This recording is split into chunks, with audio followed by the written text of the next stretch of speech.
I want to start with like the big question, and I don't know how much of a bite-sized answer you can give, but I'm gonna ask for one. Uh, MTV once not only dominated the culture, drove it, defined it. What happened? It like stumbled on the internet. What happened? I mean, that was one of the main reasons. When the internet came along, and in the early 2000s, and had some distribution, it was easy to watch videos on the internet. It was more difficult. It was easier for someone if they wanted to see, say, a Nirvana clip, to get it on any number of other sources on demand on the internet Mhm. than wait for it to come around on a linear TV channel that MTV was at that point and still is.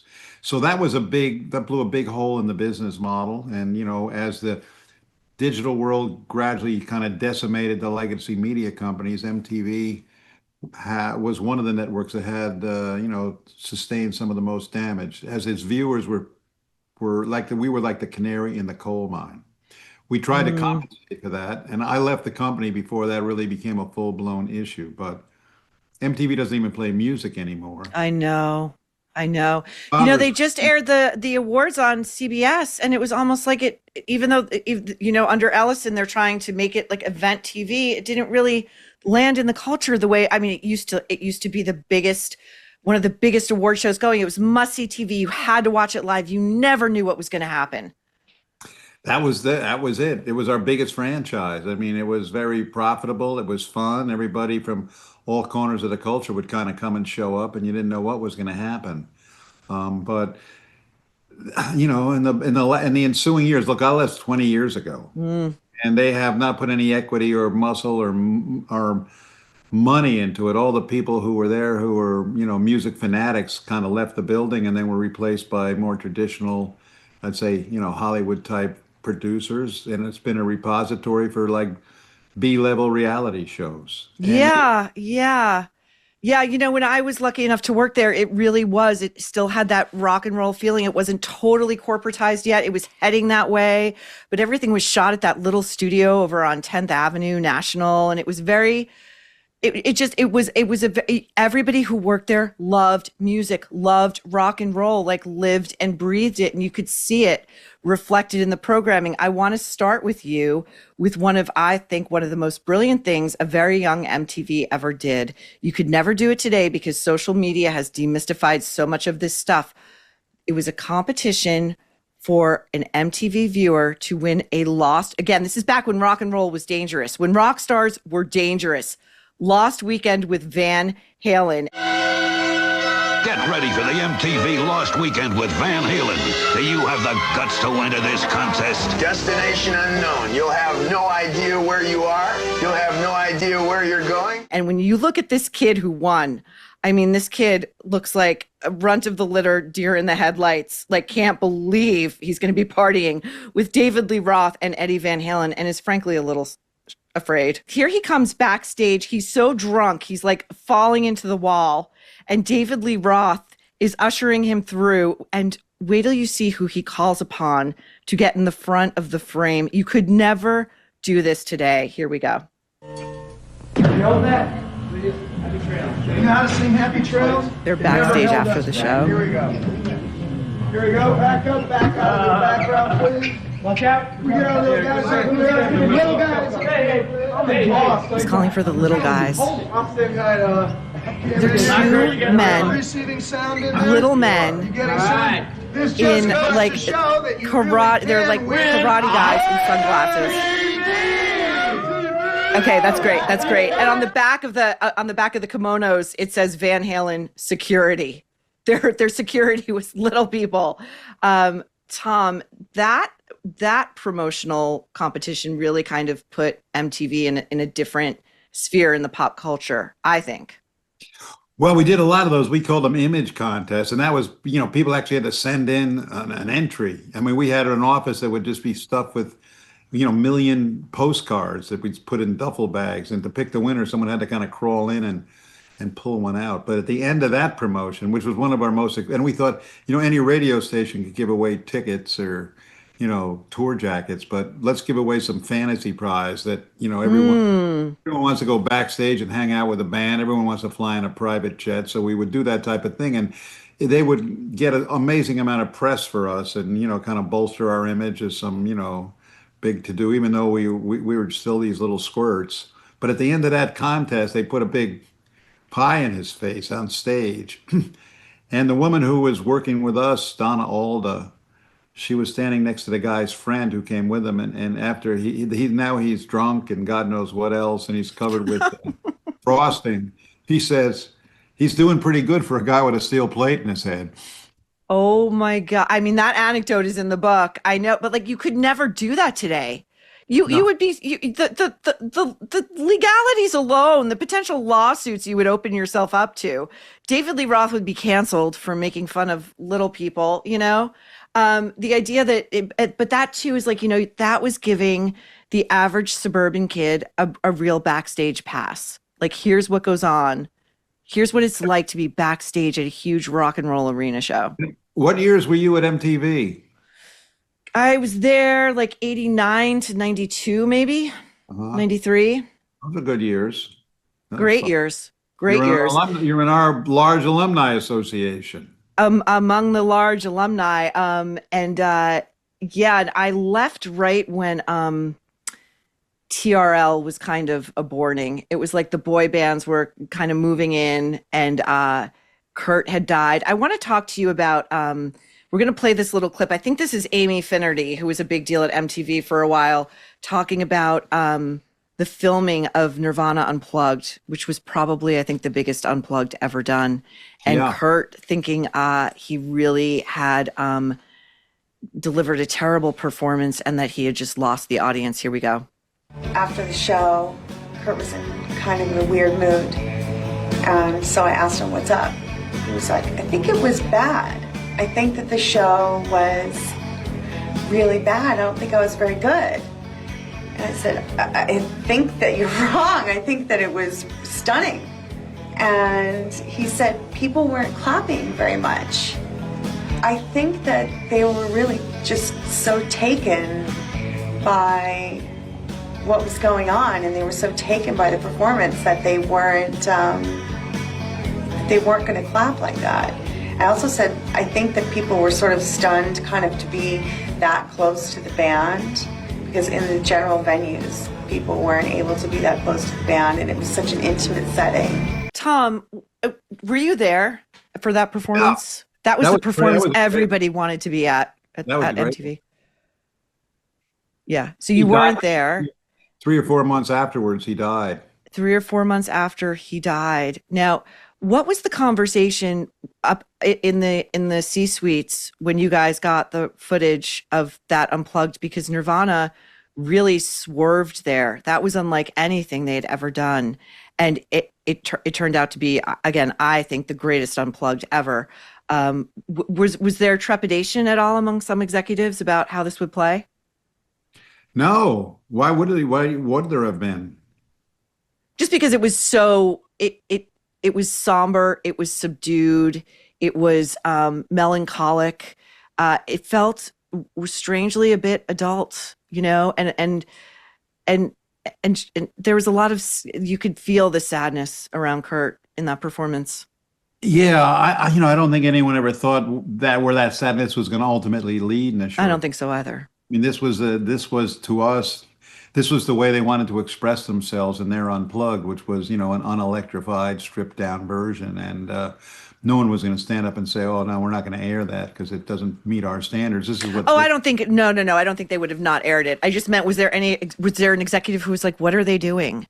Like, this is like new Coke versus original Coke. What are they doing? There might have been. I wasn't aware of it, but someone must have had that opinion because it was notable. It was notable. I don't know, I mean, he was kind of in a slowed down groove. Yeah. Yeah.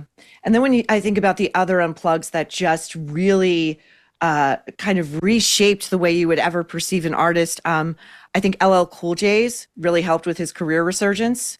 That was my favorite Unplugged of all. Was it? Yes. Tell me why. Well, it was just so, it was like a fusion of rock and hip hop, and it was so electrifying. Everybody was just like, everybody in the seat was just punching the air. I mean, that was LL Cool J in a way like people had never seen him before. Yes. And it did sort of Yes. reinvent his sort of image and Mama Gonna Knock You Out. Yeah, it was great.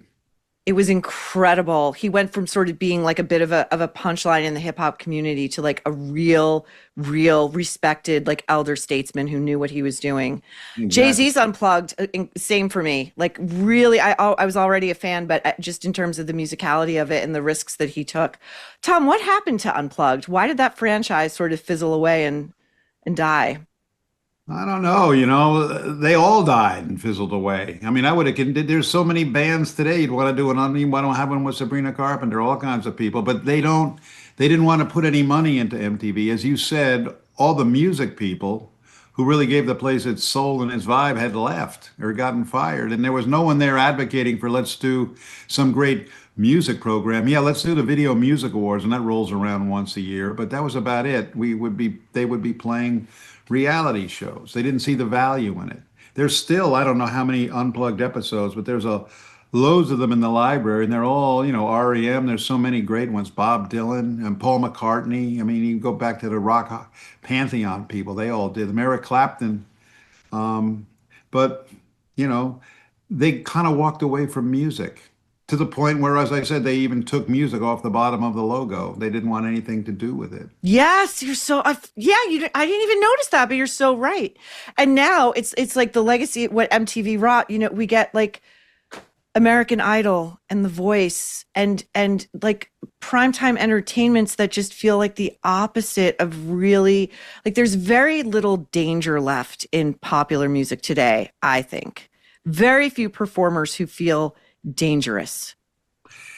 Yeah, I think that's an understatement. It's all, it's gone from artists who would write their own songs to sort of concoctions that are handed down by writers. It's more like some of the music from the 50s and the early 60s before the Beatles came around. It was all manufactured pop music. I mean, there's exceptions, of course, and there is a lot of good music around the edges. But for most of the mainstream pop, I don't know. I don't know that it has lasting value. It's a little out of my range right now, but I don't see any danger, that's for sure. Although I did see Eminem just put out a pretty cool clip, sort of an anti-Trump thing that had a bit of anger in it. And I've been wondering where are all the artists in this era right now, talking about politics or anything. It's so true. It's so true. I want to talk to you a bit about some of the original programming MTV developed that was really brilliant. First, the 1987 founding of MTV News.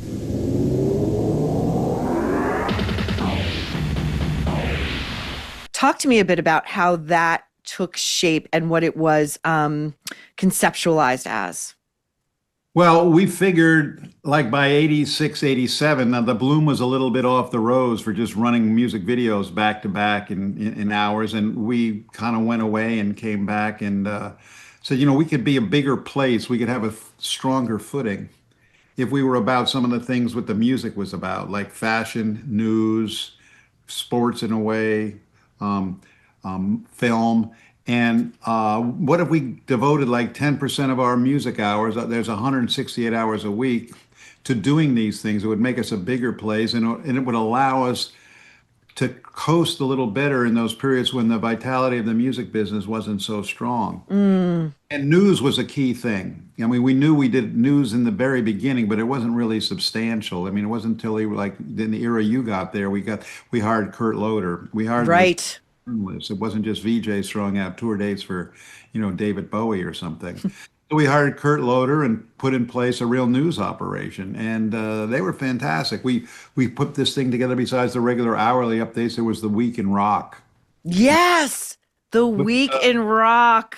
I used to watch it. I couldn't wait to see it every week because it really telescoped down what was going on, and we'd air it a few times during the week. So news, we became a go-to place for news about popular culture. And that was the start of it. And everyone was really proud of it. It was incredible. It was so incredible. And There's still that was whole the place you library went. of news for 25 years of MTV News has been sitting somewhere in a closet that, you could find a lot of good things in there. What do you think is going to happen with all that stuff, Tom? I heard you talking a little bit about, sort of reviving it as kind of a YouTube entity. What do you think they're going to do with this Paramount Skydance merger and all of these gems sitting in a library somewhere? I think there's an opportunity for it to be reimagined and get some music people in there, give it a little bit of money, put the music television, sew that back on the bottom of the logo. So many people today are sort of anesthetized with all this algorithm-like music where you're in a lane and you kind of stay in a lane because it's comfortable for you. One of the things about MTV in its prime was the music from a lot of different genres across the pop and rock spectrum. And there's no music conversation anymore. There's no news. I mean, there's no place for real fans of music to get together. So maybe there's a more curated type of things with some personalities that allows people to get access to things on demand that can be done. And I mean, let's say take 20, 30-year-olds and put them in a room with somebody brilliant and see what they can come up with as for ideas for this, to reimagine it. And because it has a library, right now, I think the average age is, you're going to laugh, 57, 54. Of an MTV viewer. Yes. And they're watching basically versions of like Road Rules. Yeah. The Challenge, Ridiculousness, which was just shows I've really never seen. I also wanted to talk to you about, again, one of the major cultural moments. It cannot be overstated how much MTV really drove the national conversation in so many ways. Bill Clinton running for president, early 90s, the 92 election, and MTV gets involved with Choose or Lose, Rock the Vote. He comes back to MTV a few years later and answers this question, which went down as one of the, before there were memes, this was a meme in the 90s. This question, we're going to take a look. Mr. President, the world's dying to know, is it boxers or briefs? Bill Clinton. Usually briefs. I can't believe she did that. Yeah, I remember that. It was interesting. I mean, he had an hour of substantive conversations about, student loans and things like that. But that's the thing that the media seized on, and, it was meant as fun and, sort of harmless. But yeah. An American president had never been asked a question like that before, in a forum like that before. And, right. and he answered it like a good sport. He didn't say, how dare you? Right. That's below the dignity of the office. I mean, If you have ever read the label on a typical bag of chips, you're poisoning yourself. Just my opinion. It's a science experiment of seed oils, MSG, dyes, and vague natural flavors. But still, sometimes you just want the chips. There is an answer. Vandy Crisps. Vandy is part of the growing movement to bring back real food. They're made of just 3 ingredients: 100% pesticide-free potatoes, sea salt, and grass-fed beef tallow. No junk. These chips taste amazing, and they leave you feeling light, energized, and satisfied. No crash, no bloat, or mindless binging to follow. And if you love Vandy, you'll love Masa Chips, Vandy's sister brand. Their 3-ingredient tortilla chips are the best I've ever had. And trust me, when it comes to Mexican food, I am an expert. My go-to flavor is the original, but the white, the blue, the lime, the habanero, the churro, all are delicious. If you are ready to give Vandy or Masa a try, use code Maureen for 25% off your first order at vandycrisps.com or masachips.com, or simply scan the link in the video description or the QR code. Click the link rather. Scan the QR code to claim this delicious offer. And if you don't feel like ordering online, Vandy and Masa are now available nationwide at your local Sprouts supermarket. Stop by and pick up a couple of bags before they're gone.